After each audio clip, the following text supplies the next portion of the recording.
Hello，你好，Welcome back，欢迎回来to Wisdom Wednesday with Johnny Tiger. The date is May 18, 2022.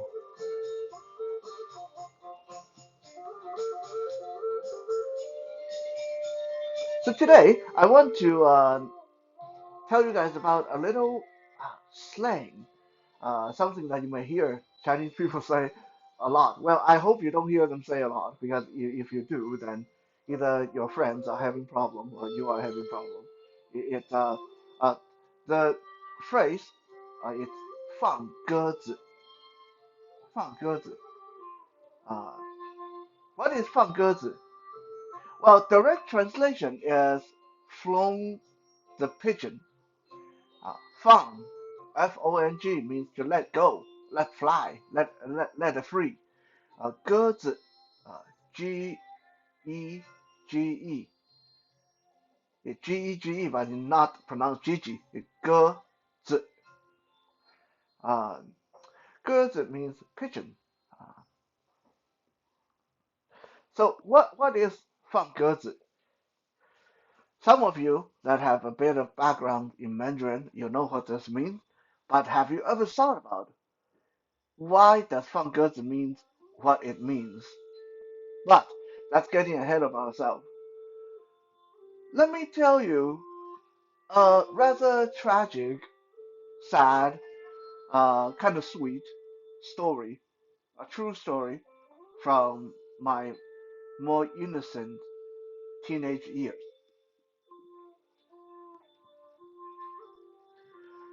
This happened when I was in grade 10.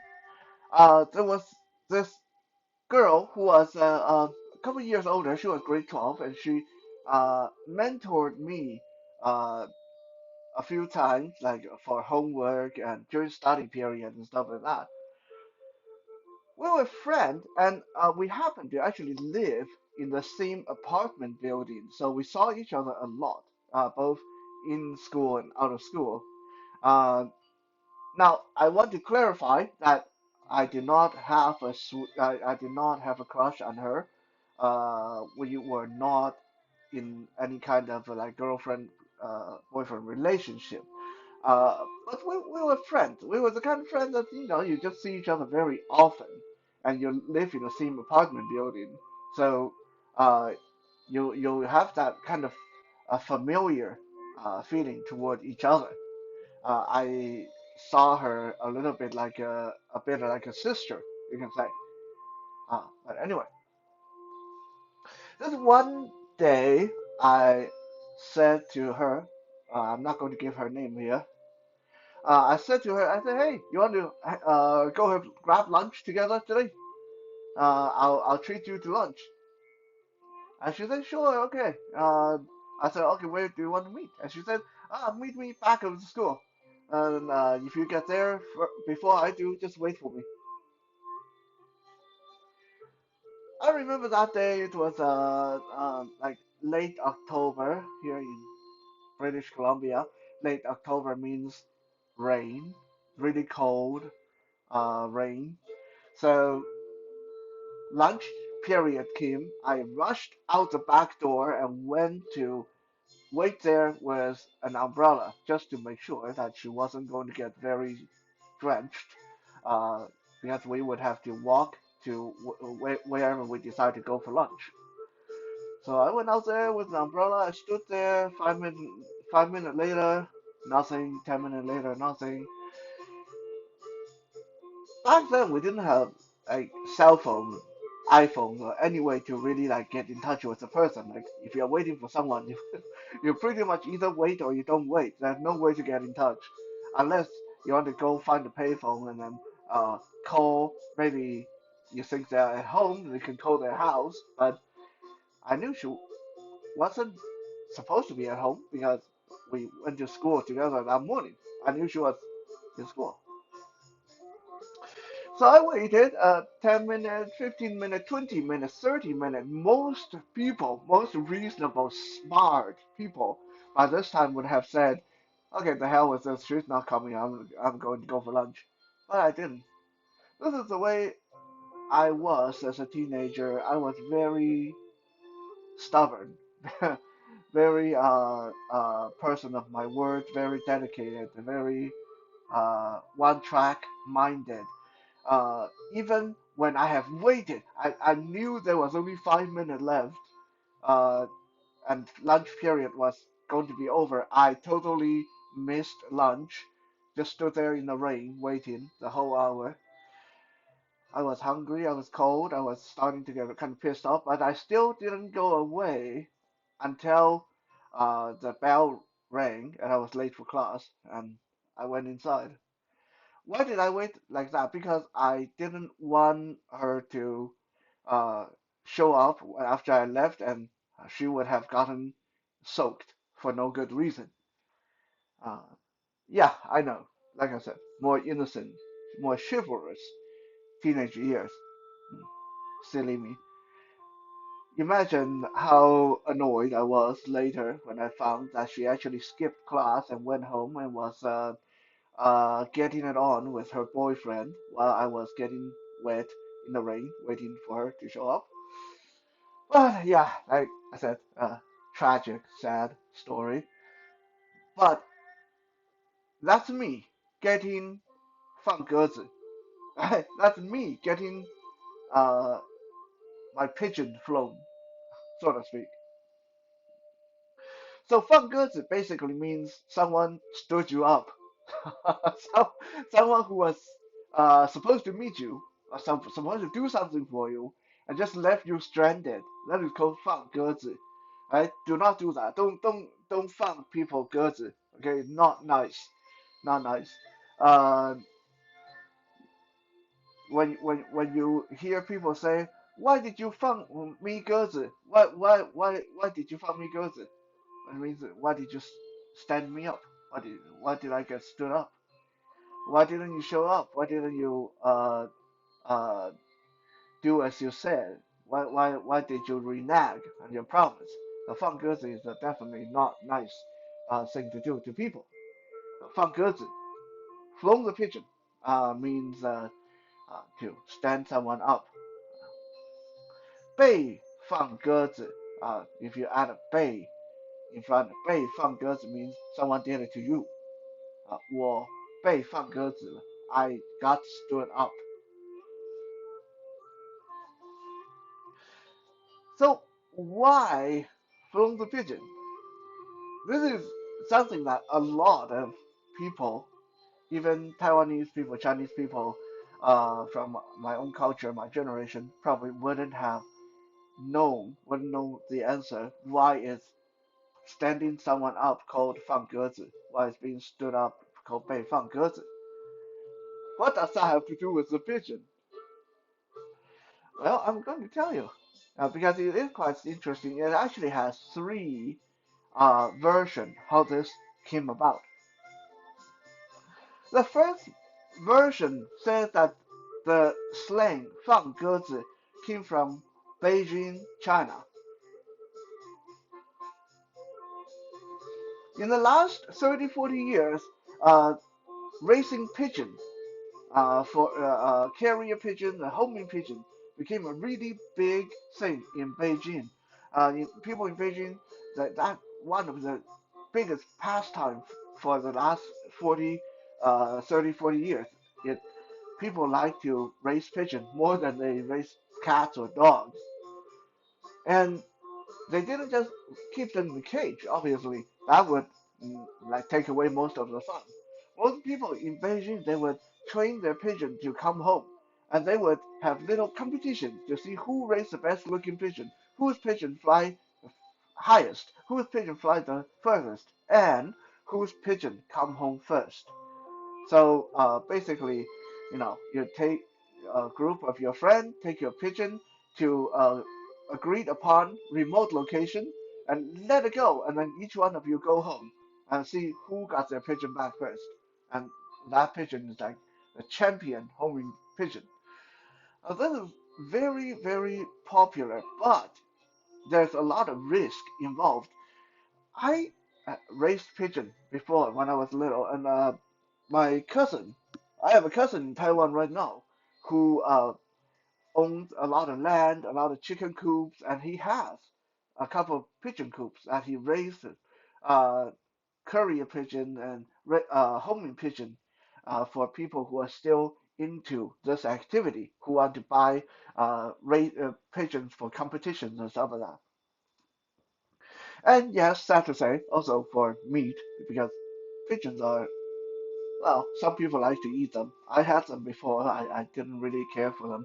They're like chicken, that hardly have any meat on them. Anyway, so when you let a pigeon go, it's like a very high percentage that it's not going to come back. Not because of any fault on the pigeon's part, just because it's a dangerous world out there. A pigeon may get killed by an eagle or a falcon or raven or any kind of other predatory bird. A pigeon may fly into a power line and get electrocuted. A pigeon get shot at by people with BB gun.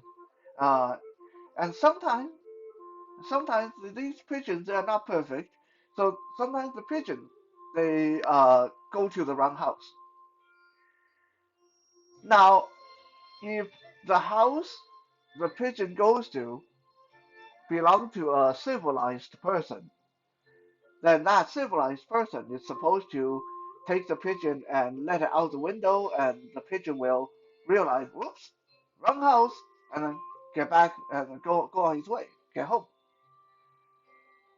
But if that pigeon fly into the house of an uncivilized person, well, that person may decide to keep it as a pet or kill it for food.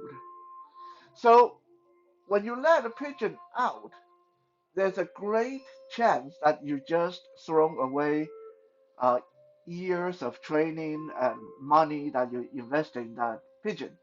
So you may put out and get nothing back. So that is the first version of why when someone stands you up, when someone renege on you, it's like from goods. It's like the pigeon has flown, it's not coming back. Right? You just wasted your time.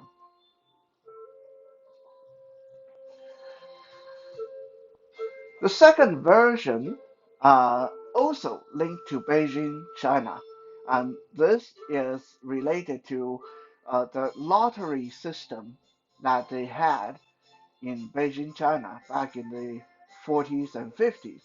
They had like a lottery, like uh, the kind of lottery ticket we have here. However, people later found out these lottery tickets that the government was selling them, which were called the white pigeon ticket, because the white pigeon symbolizes peace and tranquility. So the government calls these tickets the white pigeon ticket to get people to say, okay, we are like contributing to peace and tranquility and uh, being united. So people felt good buying white pigeon ticket. It's not until later, like 20, 30 years later, that people found out that there were never any winning number. All the people that won were government workers that just got put on the news and said so and so won money and that's cool, so keep buying your white pigeon ticket. But those people never won anything. But they were sworn under oath of secrecy by the government not to expose that. So the communist government got a lot of money out of people doing selling these white pigeon tickets for lottery that never were going to win anything. It's just you giving free money to the government. You were never going to get anything back. Imagine that, eh? I mean, imagine if this happened to here in Canada or the US, you would be able to sue the heck out of the government or whoever that the lottery is run by. But nah, not in China. You do not sue the government in China. You sue the government, you go to jail. So yeah, good thing we don't live there. So anyway, ever since that, people started saying that if you tell me that you lend money to your friend George, and I know that George never pay anyone back. I will say, "Oh no, you just bought yourself a white pigeon ticket, man. You'll never see your money back. You just throw your money away."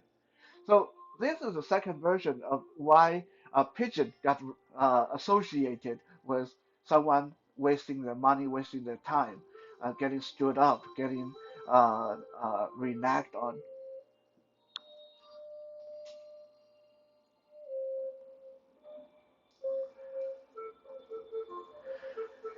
The third version actually tells us that the idea of a pigeon and reneging on promises go back way further than the previous two examples. It is said that the original term was called "fly the white pigeon." Fly the white pigeon, 放伯歌. Now, some people that know your Mandarin, you say, don't you mean 放白鸽? Because 白 means white color. But don't forget, I just said this was thousands of years ago.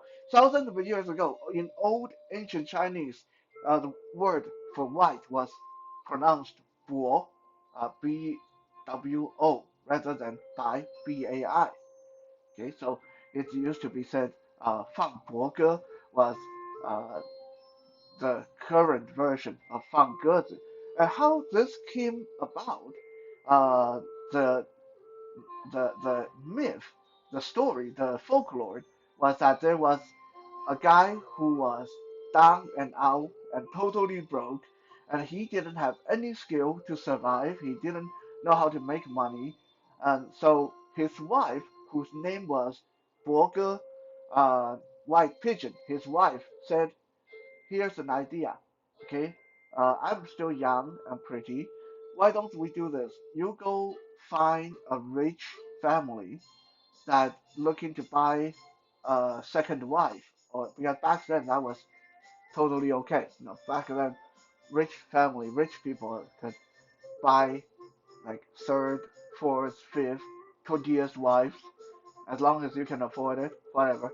Uh, so so Borger told her husband, "Why don't you find a rich family and sell me to them, either as a mistress or a, a maid or a second or third wife, and take their money, and then I'll stay there for a couple of months, and then I'll sneak out, and you and I, we can take this money and run away, and we can go to a different city and start it over." Well, the husband thought this was a great idea. I'll sell my wife, and we'll get a lot of money, and then my wife will sneak out and we'll run away, and we go to a different city, and we can start over, and then when we run out of money, we can do this again at a different city. So he found a rich family and sold his wife to be the rich man's mistress. He got the money, and then he waited for a couple of months, and the wife didn't come back. And he waited for another month, the wife didn't come back. So finally, he went and pretend that he was there to uh, deliver something that to his ex-wife, basically ex-wife now, because now the woman belonged to the rich person. So he went there and got to see his wife, and he pulled her aside and he said, "Hey, what gift? I thought you were supposed to run away, and we are going to go and start over." And the wife said, "Why would I run away with you when you were so broke and down and out? You were so useless that you have to sell me. I'm good where I'm at. I'm with a rich family. He treats me pretty good. I have 3 meals a day. I have beautiful clothes. Just take the money and go away. I don't ever want to see you again." So the story goes from this event forward, whenever Fan Boge came up, let the white pigeon go, it actually became one of the earliest Chinese scams, one of the earliest form of Chinese scams where people would try to lure you in with their uh, women, and then either blackmail you or they will take your money and then leave you stranded. And eventually, the phrase became generally used as when someone gets stood up or when someone reneged on their promise, as 放鸽子 in our modern society. So, no matter which version you choose to go by, it is very interesting that this one simple phrase, uh, it's such a bad thing for someone to do to another person, and poor pigeons are getting associated with it, but it does have three different and kind of interesting stories that depending on which one you choose to go with. Thank you for checking out today's Wisdom Wednesday. We'll be back again tomorrow for Toy Thursday. For now, 谢谢 and 再见。